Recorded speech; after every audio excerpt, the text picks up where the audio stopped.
দেখো বন্ধুরা, আজকে একটু চাল পটল করব।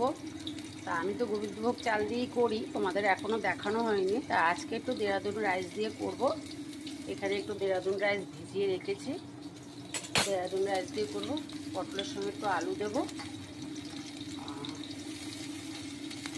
আর তোমরা দেখতে থাকো।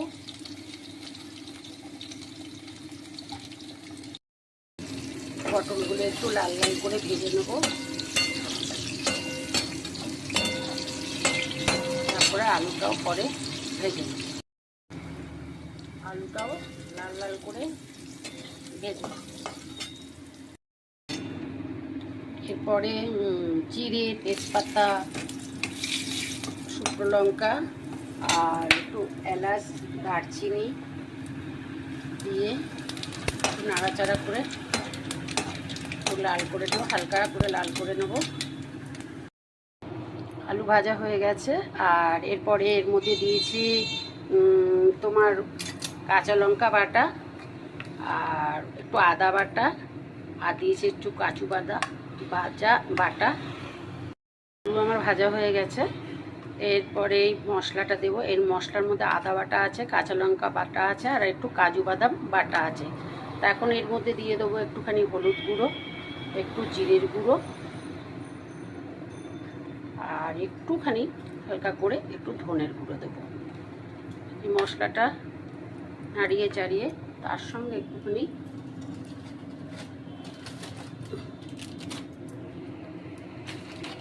একটুখানি কালারের জন্য লঙ্কার গুঁড়ো, রঙটা দেখতে বেশ ভালো লাগবে, তার জন্য একটু গুঁড়ো লঙ্কা দিলাম। এবার মশলাটা আমি তেলের মধ্যে দিয়ে দিই। মশলাটা আমি কষাতে থাকবো।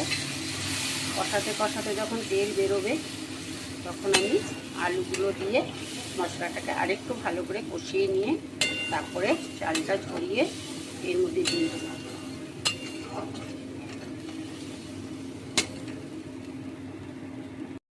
তেলে এবারে চালগুলোকে একটু ভেজে দিয়ে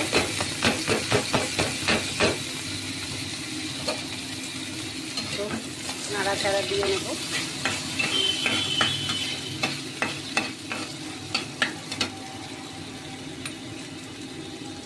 একটু কিশমিশ কাজু দিয়ে দেবো।